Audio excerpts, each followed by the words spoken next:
Hey guys, tonight we're unraveling a love story that didn't begin with flowers or flirty texts.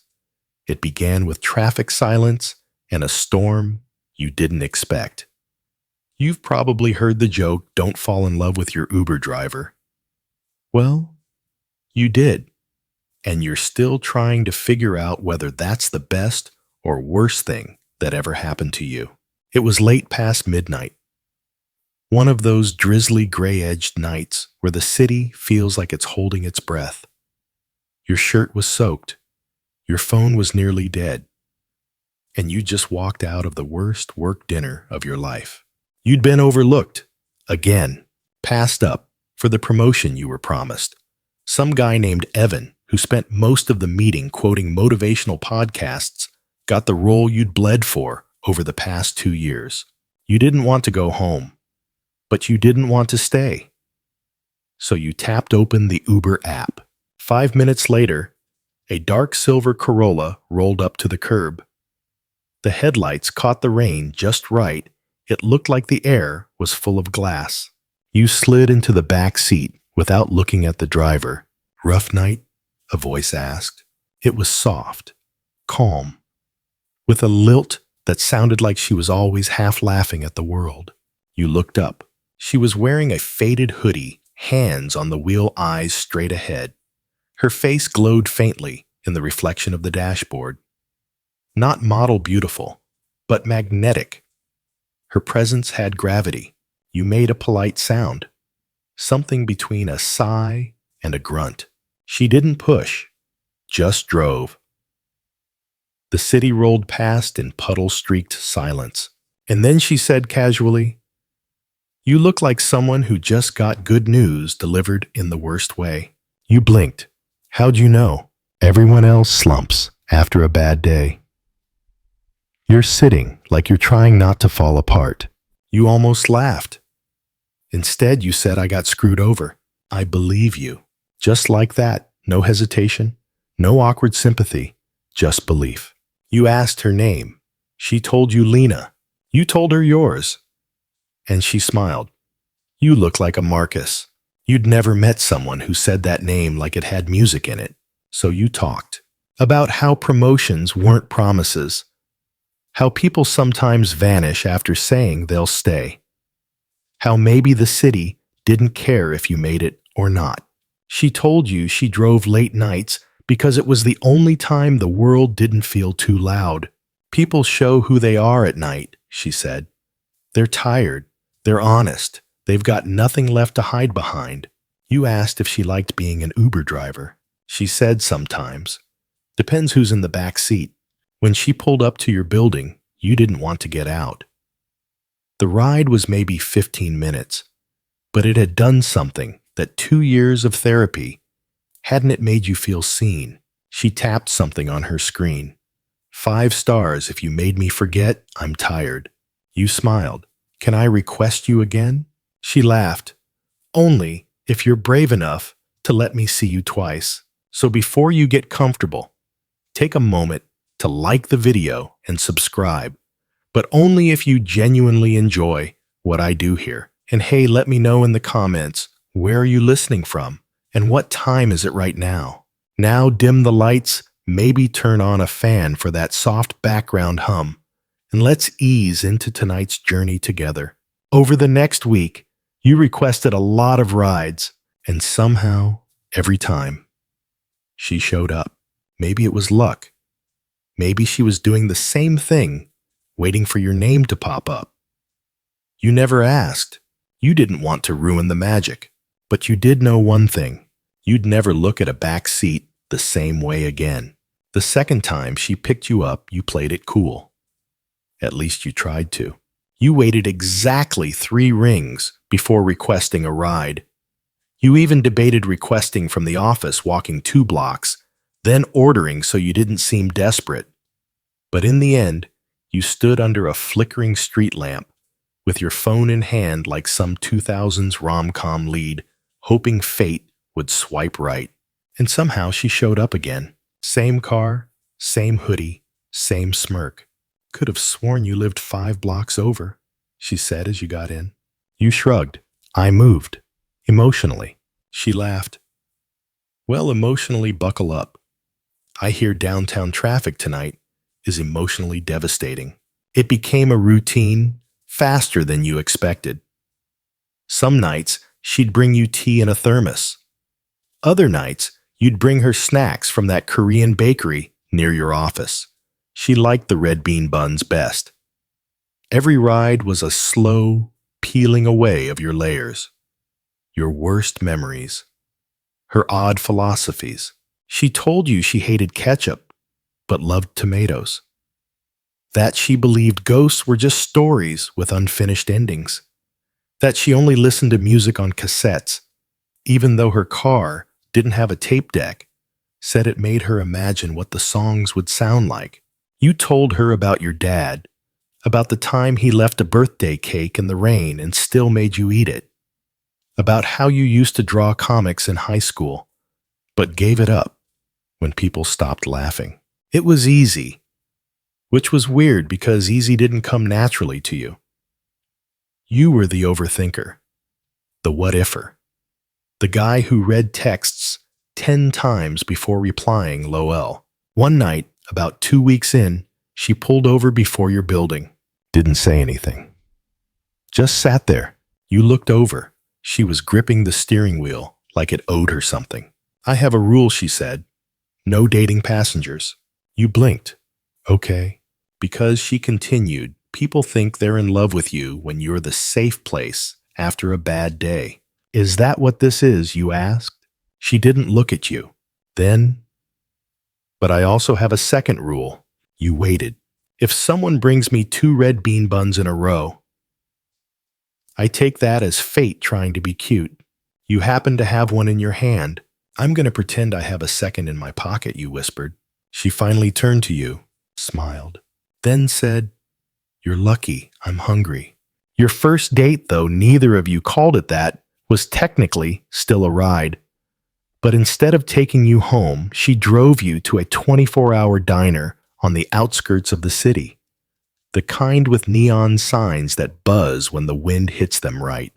You sat in a booth across from a woman who had become a myth in your head, now real under fluorescent lights. She ate pancakes like they owed her money. You sipped terrible coffee and listened to her rant about how people who order scrambled eggs just gave up on structure. You stayed there until sunrise. At one point, you asked, What did you do before this Uber? She hesitated. Then I used to work in events, mostly logistics. But that ended. You didn't push. The diner got quieter as the sun rose. You split the check, walked outside, and when she kissed you on the cheek, it felt like an answer to a question you hadn't realized you'd been asking for years. Mainstream fact. The average American commutes about 55 minutes daily, but none of that time is spent falling in love. You were lucky, or cursed. Historians still argue whether fate's just math we haven't figured out yet, but you didn't care. You had her number now, and a standing invitation for pancakes at 3 a.m. That's how it started, not with fireworks, but with red bean buns and broken rules. Things accelerated quietly. No declarations. No whirlwind montage set to acoustic indie folk. Just moments. A string of them, tied together, with the kind of calm intensity that made your bones feel like they'd found home. You didn't talk every day. She wasn't that type. Lena seemed to exist in her own timeline, one that didn't always line up with yours. She'd disappear for a day or two, then reappear like a comet, apologizing with snacks or a new playlist she'd made on cassette for no reason. But when she was there, she was there. One night, she brought you to a hill overlooking the city. No lights, just stars. This used to be a makeout spot, she said, laying a blanket on the hood of the car. You laughed. Used to be, well now, it's a conversation about trauma and future possibilities spot. Less sexy, but more honest. So you talked about your childhood, her silence about hers, about your fear of mediocrity, her obsession with jigsaw puzzles she never finished, the fact that she once ran away to New Orleans for a month because she saw a fortune cookie that told her to head south. You asked again about her past. She gave you pieces. Never the full puzzle. You learned she moved cities often, didn't stay anywhere too long. I don't like roots, she said. They make you easy to find. That sounded like a joke, but something in her voice made you wonder. You met her cat, a cross-eyed ginger tabby named Miles, short for Miles to Go. He hissed at everyone except her and eventually you. She started leaving things at your place. A toothbrush, a record with no sleeve, a ring she said she didn't remember owning. You didn't ask. You just cleared space. One Sunday morning, she made you pancakes, burnt them completely. You laughed so hard you cried. She looked embarrassed. I was thinking too much. About what? She hesitated, then shrugged. How long this can last? And you didn't have an answer, because neither of you had said it out loud. Not yet. But you knew. You loved her, and it terrified you, because loving someone who lives like a ghost, half in, half out, is like hugging mist. It doesn't hold. But she started showing signs. You found her sketching your face when she thought you were asleep. You caught her humming the song you'd once called ours without knowing you remembered. She started asking questions like, what would we name a dog? And, do you think we could live in a smaller town? She even started using we. Quirky trivia. There's a couple in Connecticut who met on a subway and rode the same line together for 7 months before they spoke. Now they're married. Historians still argue whether that's romance or stalking. But either way, timing matters. And yours. Yours finally lined up. One night after an argument, something about her disappearing for 2 days without texting you said the words, not to fix the fight, not as leverage, just because they were true. I love you, you said, even when I don't understand you. She didn't say anything for a long time. Then she whispered, I love you too, but I need you to understand something. You waited. I'm not a forever kind of person. You reached for her hand. Neither am I, you said. But I'm a right now kind of person. And right now, I want to be wherever you are. She looked at you like she wanted to believe that. And for the first time, she let you in fully. You spent that night tangled together, not just in blankets, but in questions neither of you could answer. Still, you didn't need forever. You just needed tomorrow. And she gave you that. You proposed on a Thursday, not a special Thursday, not an anniversary, not a holiday. Just a random Thursday in late April, when the rain finally stopped, and the sidewalks smelled like earth again. She was driving. Of course, she was. You were in the passenger seat, feet up on the dash, watching her fiddle with the heat knob like it was a puzzle box. The windows were cracked. Soft jazz hummed from the speaker. You'd just left a Vietnamese takeout place, and the car smelled like lemongrass and chili. You didn't have a ring or a plan, but you had a moment. And you didn't want it to pass, so you reached into the brown paper bag, grabbed one of the spring roll wrappers, and twisted it into a makeshift band. Then you held it out. She glanced at you. Is this a napkin engagement? She asked. You nodded. Very exclusive. Limited edition. Are you serious? You said I don't know. Am I? She pulled over. Silence. Then, you don't know anything about me. I know enough. She shook her head. You know the curated version. The Lena who likes weird snacks and drives at night and wears hoodies like armor. I know the Lena who burned pancakes and cried about it. She snorted. That's not exactly deep. You leaned closer. I know the Lena who leaves the room when sad songs play, who talks to her cat like it's a person, who says she doesn't believe in forever, but still leaves her toothbrush at my place. She stared at the makeshift ring. You don't want this, she whispered. You're right, you said. I don't want this. You reached for her hand. I want you. There was a long pause. Then she took the wrapper ring and slipped it onto her finger. You'll regret this, she said, trying to sound playful, but her voice cracked. Probably, you replied, but not tonight. She kissed you, like it was a promise and a warning. A week later, you got her a real ring. A simple silver band with a tiny opal. She wore it like it weighed 1,000 pounds, and also like she never wanted to take it off. The wedding was small, intimate, just 20 people in a converted art gallery with string lights and mismatched chairs. You stood under a huge abstract painting. She picked out something with blood-red swirls and hidden figures in the corners. She liked things that didn't explain themselves. Your vows were unscripted. You told her she made the world feel possible. She told you you were the first person who made her want to stay. Her voice trembled when she said it. You kissed before the officiant said to. Everyone clapped anyway. Afterwards, people toasted. Your brother told a story about how you used to think marriage was a scam invented by Hallmark. Your best friend wept openly, but there was one thing you noticed. She had no guests, no family, no friends, not a single name from her past.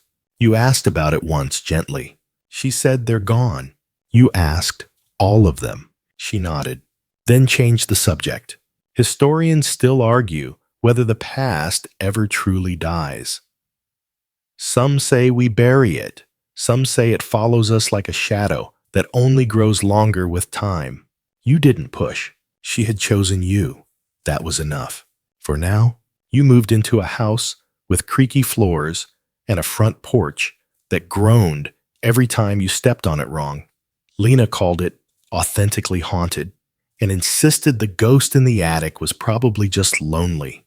You painted the bedroom a deep forest green. She filled the kitchen with copper pans she found at thrift stores. The fridge was always stocked with strange jams. Fig kumquat something called beetberry because Lena insisted weird flavor is a love language. Life wasn't perfect, but it was good, honest, real. And yet, there were signs, small things. A box in the back of the closet, always locked. A second phone you never saw her use. A habit of looking out the window before she left for work, lingering a second too long. Once you walked into the living room and found her staring at the news, some local report about a man arrested in another state. She clicked the TV off so fast, the screen ghosted her reflection. You asked who he was. She said no one, and you let it go, because marriage is a balance.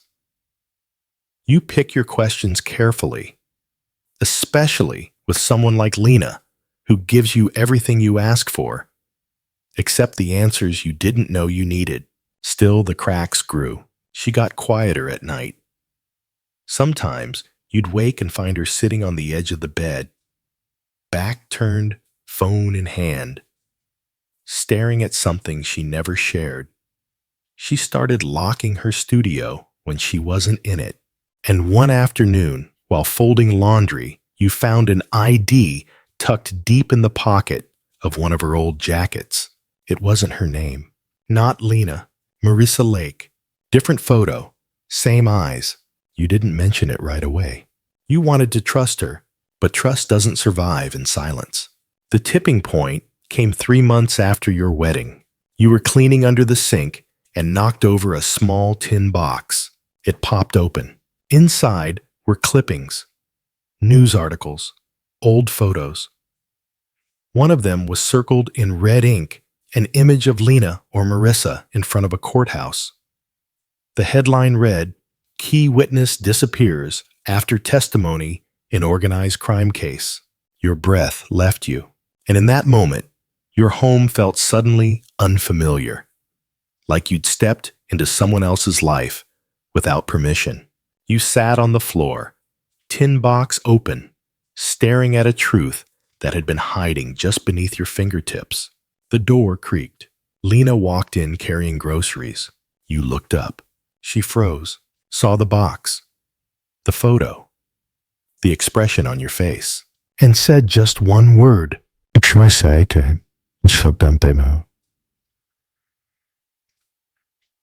Crap.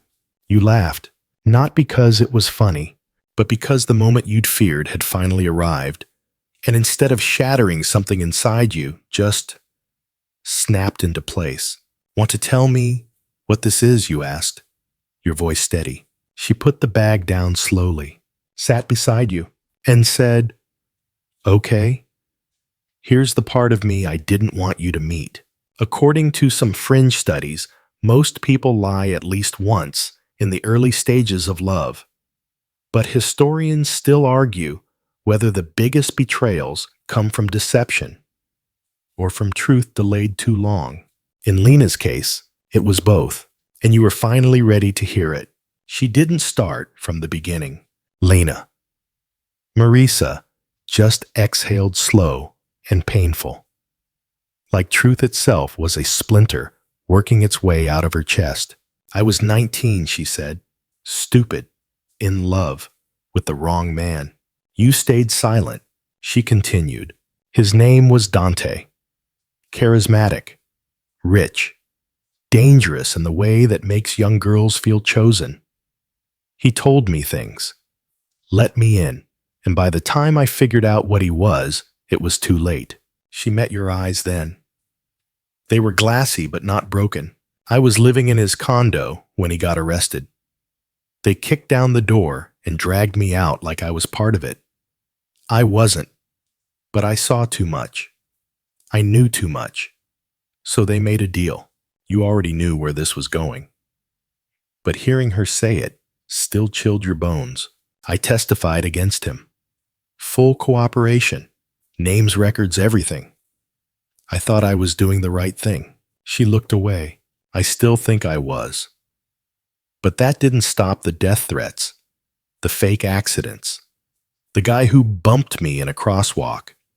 They relocated me 3 times before I just disappeared on my own.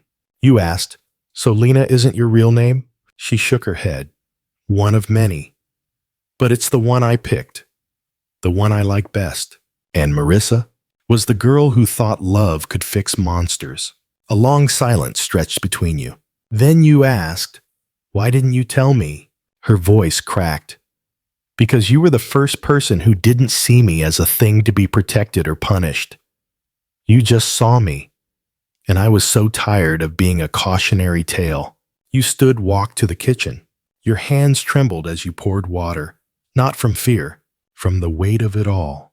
A woman you married, slept beside, laughed with, was hiding from more than just her past. She was hiding from danger that might still be alive. You think he's still looking for you, you asked. She shrugged. I haven't heard anything in years. But last month, I saw a car, parked near the gallery. Same model Dante used to drive. Could have been nothing. But it scared me. You nodded slowly. Then said, you should have told me that day. I know, she whispered. And the second phone, she smiled weakly. My burner. Old habit. And the locked drawer. Letters I never sent. Notes to people I don't know how to forgive. You leaned against the counter, breathing in deep. Historical sidebar. The U.S. Federal Witness Protection Program has relocated over 19,000 witnesses and their families since 1971. Less than 10% are ever found again. But historians still argue whether those who vanish ever truly stop running because the mind rarely lets go, even when the body is safe. You looked at her, this woman, who had once driven you through rain and traffic, and now was navigating your entire life with trembling hands. Are you still running, you asked. She didn't answer, but her silence was louder than any yes. You crossed the room, took her hands. I need to know everything you said, not all at once, but eventually. Or I can't do this. She nodded. Tears slipped down her cheeks. Then she whispered, I don't want to run anymore. Neither did you. But the past wasn't finished with her yet, and soon it would come knocking.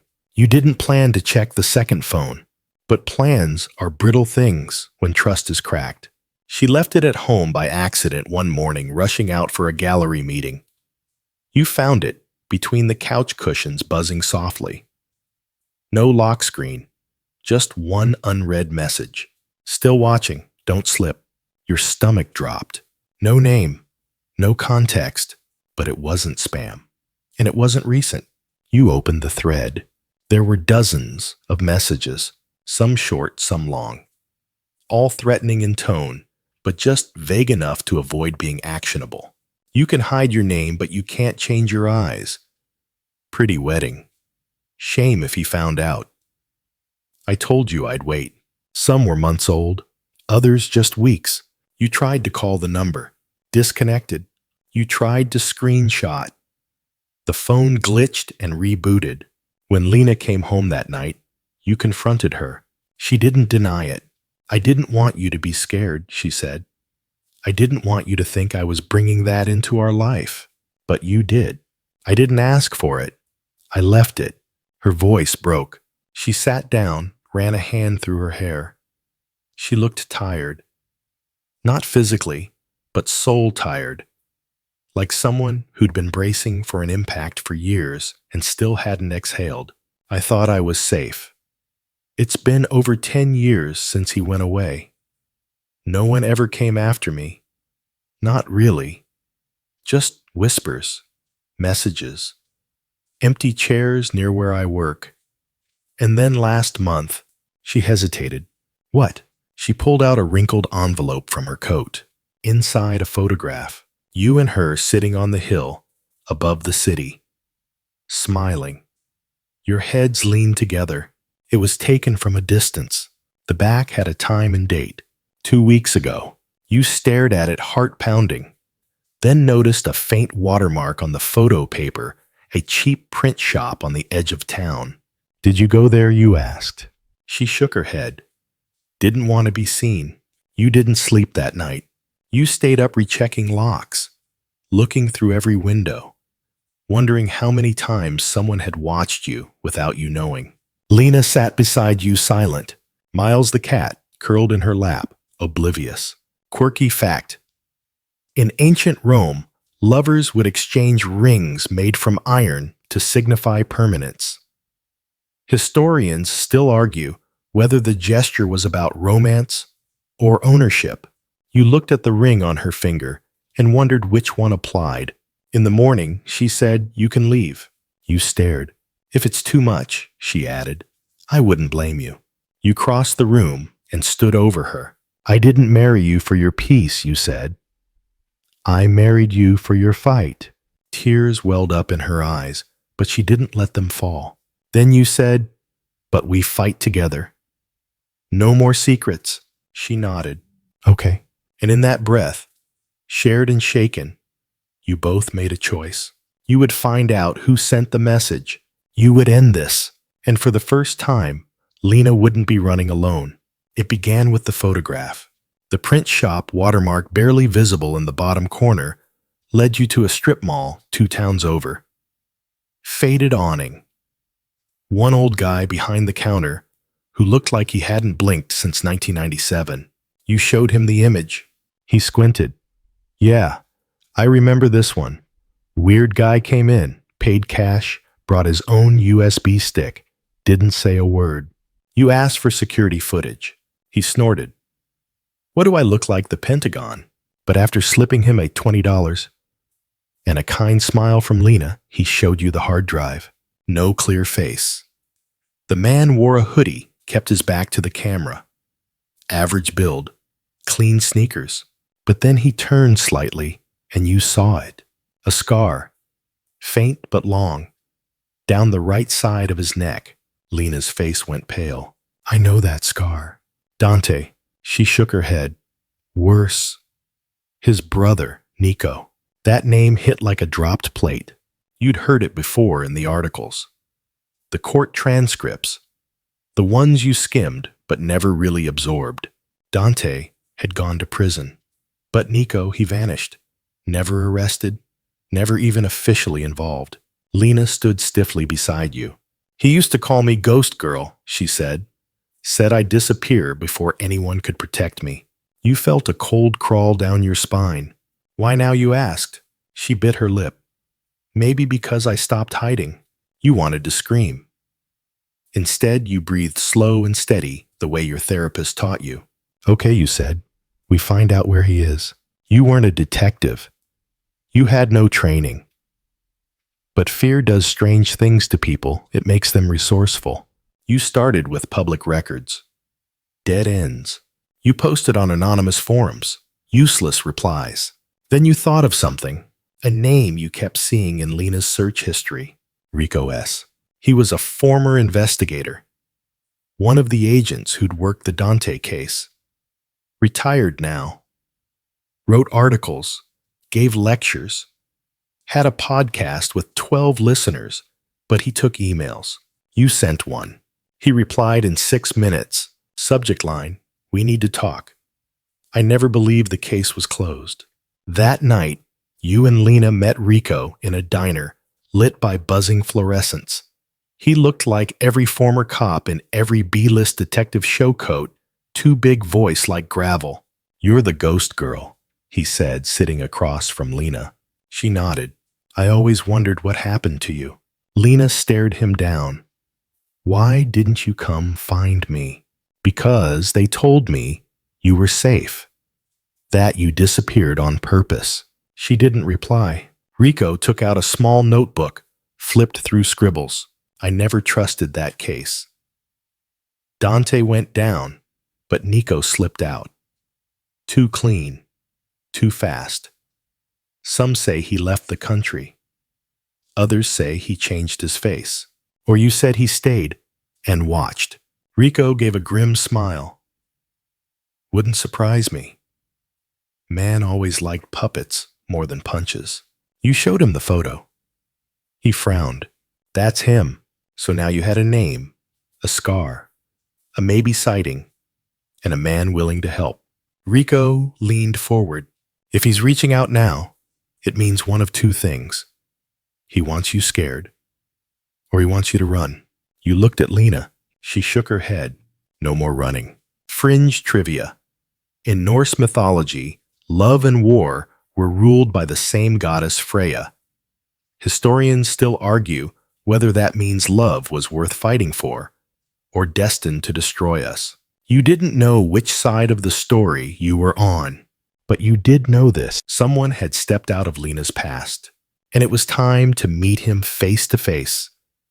You met him in an alley, not on purpose, not as some dramatic showdown, but because danger rarely schedules appointments. It was late. You were leaving Rico's office, a cramped little space above a pawn shop. Lena had gone home early, exhausted, from rifling through boxes of old files and trauma. You lingered, said your goodbyes, promised to touch base tomorrow. The alley was narrow-shadowed. The air smelled like wet brick and cigarette smoke. You almost didn't see him. Just a shape at the edge of your vision, leaning against the wall, half lit by the flickering bulb of a nearby security light. Then a voice. Pretty wife you've got. You froze. He stepped forward. Same hoodie, same scar, same eyes as the photo Lena had buried for years. Nico. He didn't look like a villain. That's the thing. He looked normal. Tired, maybe. His clothes were clean. His posture relaxed. But his smile, that was where the danger lived.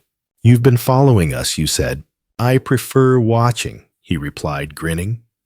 Following sounds so illegal. What do you want? He walked a slow circle around you, hands in his pockets. Just wanted to see who she picked. You tensed. You've had your fun. Now stop. He chuckled. You think this is fun? His tone shifted low, almost sad. She wrecked everything. My brother's empire. His life. Our family. She told the truth. You snapped. She told her version. And then she vanished. No goodbyes. No reckoning. You stepped closer. So this is about revenge. No, he said softly. This is about memory. People forget too easily. I just want her to remember. He reached into his jacket. You flinched, but he pulled out a photograph. Another one. Of you. Alone. Leaving work. It's easy to disappear when no one's watching, he said. But now, she has someone. That makes her vulnerable. You grabbed the photo from him. Your hand shook. If you touch her, he raised a hand. Relax. I'm not a killer. I'm a reminder. Then he turned, walked away, blending into the dark like smoke. You stood frozen, heart pounding. Rage, fear, confusion, all fighting for air. Then you ran, back to the street, back to your car, back to Lena. She was waiting at the kitchen table when you burst through the door breathless. Where were you? She asked. I saw him. Her face went white. Nico. You nodded. He's not trying to hurt you, not yet. He just wants you to remember. She sat down slowly. That's worse. Why? Because memory is what made me run in the first place. You handed her the new photo. She stared at it silent, then whispered, He wants to unravel us. Not with violence, with fear. And he was succeeding. Mainstream fact FBI statistics show that nearly 70% of cold cases remain unsolved, often due to uncooperative witnesses or lost evidence. But historians still argue whether the real reason is simpler. People are afraid to bring ghosts back to life. And right now, yours was alive and well and watching. You didn't sleep that night. Neither did Lena. She sat by the window legs curled beneath her eyes, scanning the street like it was a battlefield. Miles the cat flicked his tail once, then gave up trying to comfort her. You stood behind her, unsure what to say. Every line felt inadequate. Every plan felt brittle. I can't keep living like this, she said softly, waiting for the next shadow to move. You won't, you replied. We'll face him, together. But your voice sounded distant, even to you. The next morning, you both met with Rico again. He didn't look surprised when you told him about the alley encounter. Nico's old school, Rico said. He likes control.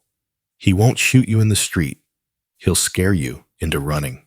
He's succeeding, Lena admitted. Rico leaned forward. Then don't run, stand. Lena was quiet. Then she said, I want to finish it. How? She pulled a folder from her bag. Documents, notes, photos, things she'd kept hidden for years. I know things I didn't tell the feds. Things only I saw. Places they never searched. If I talk again, maybe they can reopen the case. Put him on record. Rico nodded slowly. It's risky.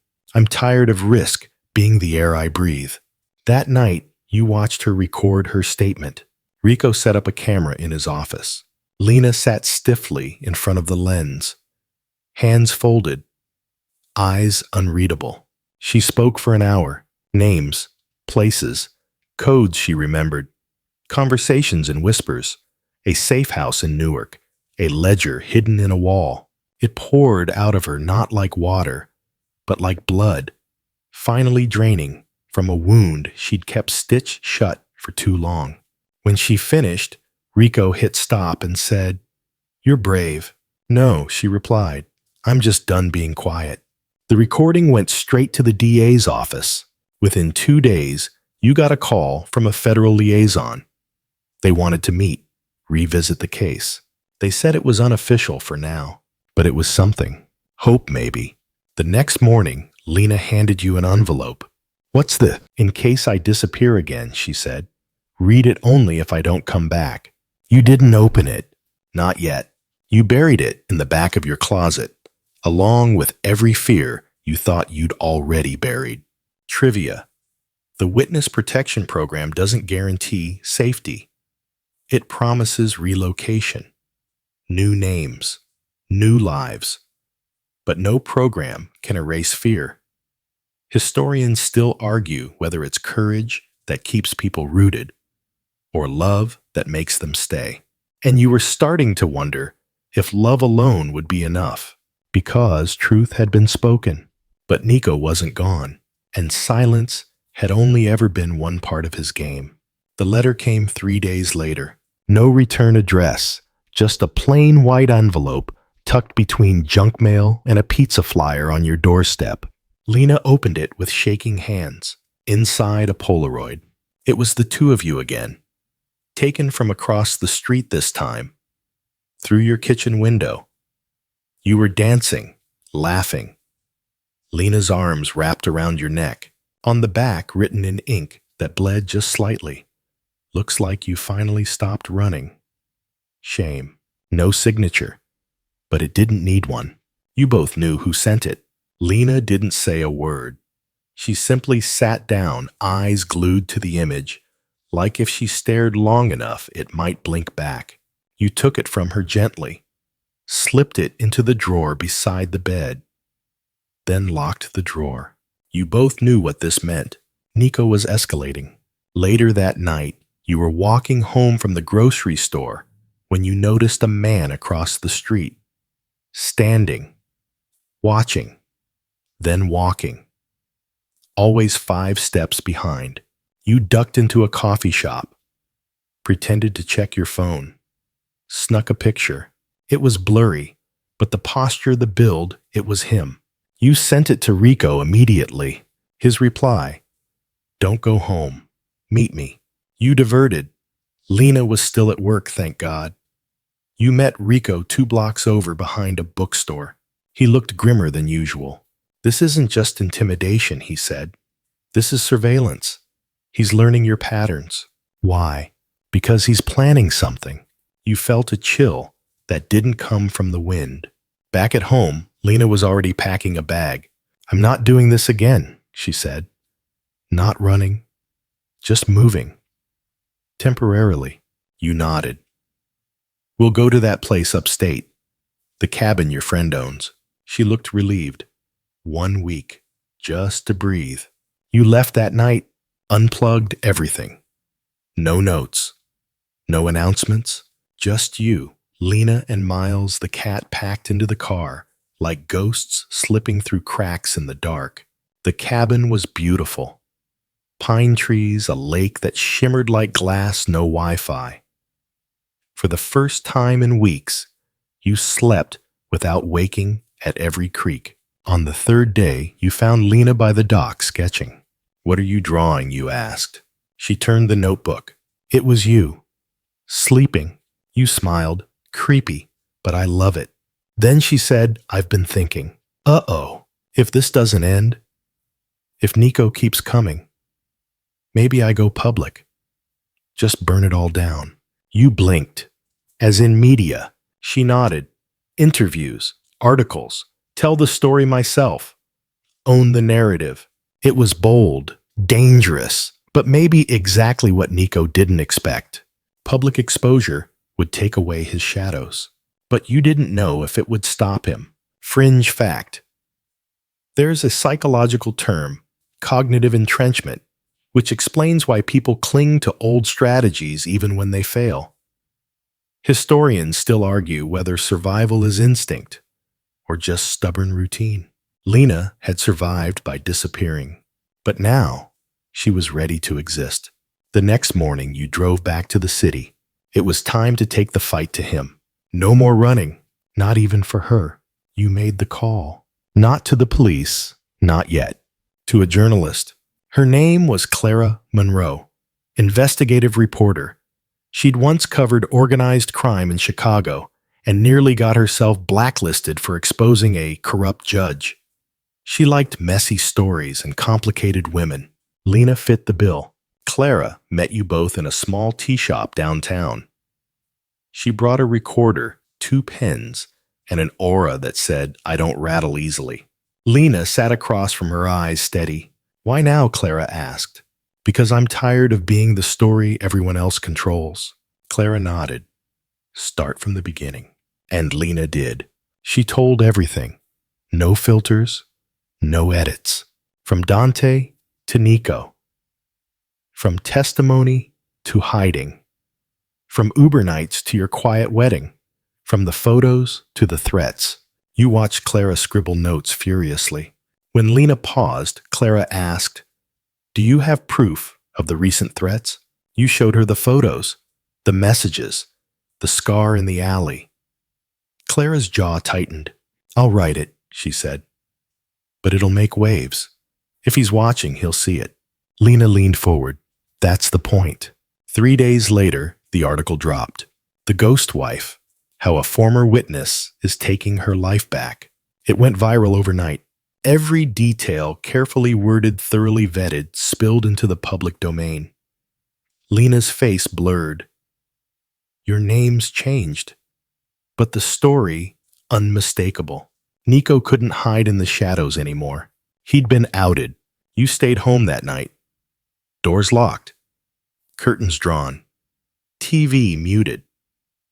Just the two of you, side by side on the couch, waiting. Then, the doorbell rang. You both froze. You checked the peephole. Nothing. Opened it slowly. A package. Wrapped in brown paper. No return address. Inside, a single item. A VHS tape. No note. No explanation. Just a tape. You didn't even own a VCR. Who did? Rico did. You brought it to him the next morning. He found an old player in his garage, plugged it into a battered TV. The screen flickered. Grainy footage. Lena, young, maybe 19, sitting at a table in a cheap motel room, crying, talking. To Dante, why are you filming? She asked in the video. Insurance, he replied. Then she said something that made your heart stop. I didn't mean to. I didn't know they'd get hurt. Rico paused the video. What is this? Lena's hands trembled. I don't remember this. I swear. She looks scared, you said. She looks guilty. Rico countered. But that wasn't Lena, not the one you knew. You kept watching. The footage cut off abruptly. Static. Then a message. You tell your story. I'll tell mine. It was a threat and a promise. Trivia VHS tapes degrade over time. Magnetic memory fades. But historians still argue whether some memories were never meant to be preserved, or if forgetting is just another form of lying. Lena sat in silence. Then she said, He's bluffing. You wanted to believe that. But now, the story wasn't just hers. It was war, and every war has casualties. The fallout was immediate. Within hours of the article's publication and the delivery of the VHS tape, your quiet little life turned into a media storm. News blogs picked it up. Reddit threads dissected it. A true crime podcast even reached out for an interview. Some people called Lena a hero. Others whispered she had it coming. But worst of all, someone leaked your address. By morning, a camera crew sat across the street. You moved between windows like a fugitive in your own home. Lena kept her hoodie up, even indoors. Miles the cat paced the hallway like he too sensed the atmosphere had shifted. Then the next message came, not by mail, by voice. Your landline rang a number you didn't recognize. When you picked up, a grainy recording played TikTok. Everyone has a version of the truth.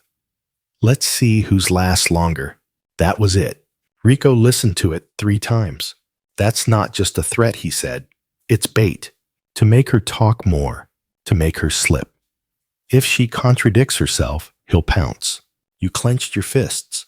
So what's the plan? Rico hesitated. Then he handed you a small recording device. You too need to record everything. Every call. Every step. This is no longer a personal grudge. It's a public trial by perception. That night, Lena sat across from you on the couch, holding the recorder in her lap. "I'm scared I'll say something wrong," she said. "Then don't say it alone," you replied. So she didn't. Every detail she remembered, every conversation, every night, she doubted herself. Every coded phrase from her past, she spoke into that recorder, and you sat beside her, a silent witness to her unraveling and rebuilding. But something shifted in you too. You began to wonder, what if Nico did have more? What if the truth wasn't as clean as Lena believed? One night, while she was sleeping, you listened to the VHS again. This time, you noticed something.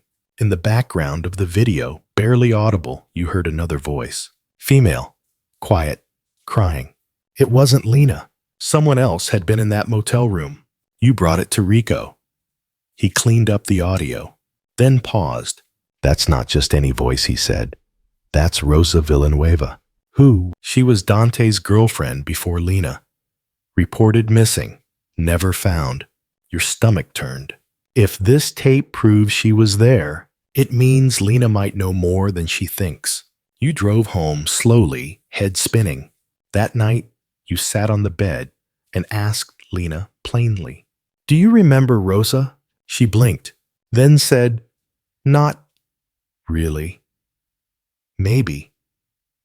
There were so many people in and out she might have been at one of the houses. But you don't remember her being in the room. No, you believed her, but belief was a candle. And someone Nico kept trying to blow it out. Historical sidebar: in ancient Greek theater, anagnorisis was the moment a character discovered their true identity or someone else's. Historians still argue whether it leads to resolution or ruin. You were standing on that threshold now because the truth wasn't done unraveling, and neither was Lena's past. You received the file at 3:14 a.m. No subject line, just a Google Drive link from a burner address. Against your better judgment, you clicked it. Inside a zip folder named Versions. Within it, 10 video clips, all surveillance, all dated within the last 6 months. Lena at the grocery store. Lena sketching at the lake. Lena holding your hand outside the theater. Lena crying in your kitchen. Each video had the same chilling caption. Every love story has edits. These are yours. You slammed the laptop shut, but it was too late. The damage wasn't in the viewing. It was in the knowing. He'd been there, every step, watching, recording, waiting. You woke Lena gently, showed her the folder. Her face crumpled, not in fear, but in exhaustion. "I can't do this anymore," she whispered. "He's in my bones, in my shadows. Even when I'm safe, he finds a way in." You pulled her into your arms. "We're going to finish this." Rico called an emergency meeting that morning. He brought someone, new Agent Mallory from the federal task force that handled the original case. Mallory looked serious, like someone who hadn't smiled since Y2K. "We've been monitoring Nico for years," she said. "Off the books. No hard evidence to pin him. But now, with this footage, with Lena's testimony, we have a shot at what Lena asked, drawing him out, getting him to make a mistake." You glanced between them. "You want to use us as bait." Mallory didn't deny it. "But this time, we control the narrative." It was risky, dangerous. But maybe, just maybe, it was the only way out. The plan was simple in theory. Stage a fake interview. Live stream it. Leak the location subtly. Let Nico come to you. It took 2 weeks to set up. A rented space. Cameras. A hired security team. A decoy journalist. Everything staged like a media event. The night before, Lena couldn't sleep. You found her staring at an old photo of herself. 17. Before any of it. "I barely remember that girl," she said. "She became you," you replied. Quirky fact. In Victorian times, people would send mourning cards, black-edged notes announcing someone's death. But sometimes those cards were sent before a person died as a warning. Historians still argue whether it was superstition or a declaration of control. This felt like that, a warning to Nico, to fate, to the past. The day of the interview, everything moved in slow motion. Lena walked in first, calm and composed, makeup soft hair tucked behind one ear. You followed. Rico gave a subtle nod. The cameras rolled. Lena began to speak, and across town on a dark monitor, Nico watched. He picked up his coat, loaded something into his glove compartment, and began to drive. Because some ghosts don't fade. They return when called. The live stream ticked upward, viewers climbing into the tens of thousands within the first 15 minutes. Lena spoke with a voice that didn't tremble. She told her story again. But this time, she told it like it belonged to her, not like it was chasing her. You stood behind the cameras next to Rico, watching her every breath. Agent Mallory whispered into her headset. We've got eyes on a black sedan approaching the perimeter. 10-1, it's him. Lena didn't flinch. Let him come, she said calmly. The plan wasn't to ambush him. That would give him room to spin it to vanish again. The plan was to make him walk into light, to own the moment he thought he controlled. Outside, security teams closed the perimeter, each one armed with a body cam. The building's doors were unlocked on purpose. The space was live-streamed in 4K. He'd have to show his face, and he did. The door creaked open mid-interview. Lena stopped speaking. You turned. There he was, Nico, wearing a charcoal coat. Eyes too calm. Smile just thin enough to be mistaken for polite. He raised both hands slowly. Not here to cause trouble, he said. But the room froze. Mallory stepped forward. Nico Serrano. You're live. Don't move. His smile widened. I know. He looked at Lena. Quite the production. I'm flattered. Lena stood steady. You're not here to talk, she said. He nodded. No. Just wanted to see how much of the story you'd remember. You sent the tape, you said. He didn't deny it. I just think people deserve the full picture. Don't you? Then he reached into his coat. You lunged before thinking. But it wasn't a weapon. It was a photo. He held it up to the camera. Rosa. From the VHS tape. Alive. Older. Sitting on a porch in Guatemala. I didn't kill her, he said. She left. Witness life wasn't for her. Lena's eyes widened. You lied, she said. He shrugged. Everyone edits. Mallory stepped forward. Enough games. You're coming with us. Sure, Nico said. I'm done watching. He let the agents cuff him without resistance. As they led him away, he called back to Lena. Nice show. But remember, the world forgets fast. And then he was gone. Silence fell. Rico exhaled. The stream ended. But the ripples didn't. In the days that followed, the footage went viral. Nico was charged with intimidation, harassment, multiple counts of unlawful surveillance. And Lena, she became a symbol, a survivor. But she didn't bask in it. She went quiet again, but this time on her terms. One night, weeks later, she handed you a new sketchbook. On the first page, the two of you. Not from a photo, from memory. Smiling, whole, still there. Trivia for the road. Ancient Japanese art embraced the concept of kintsugi, repairing broken pottery with gold, making the cracks beautiful. Historians still argue whether it's art metaphor or both. You looked at Lena and saw gold in her scars. Because she didn't just survive, she reclaimed, and so did you. And now, as we reach the end of tonight's journey, let's take a moment to let everything settle. The shadows have lifted, at least for now. You picture the quiet apartment, the hum of the city far below, the low light of evening casting warmth across the room. You can almost hear Miles the cat hopping softly onto the windowsill, stretching into the moonlight. There's a sense of peace, not the kind that comes from absence, but from truth. From standing still when every fear tells you to run.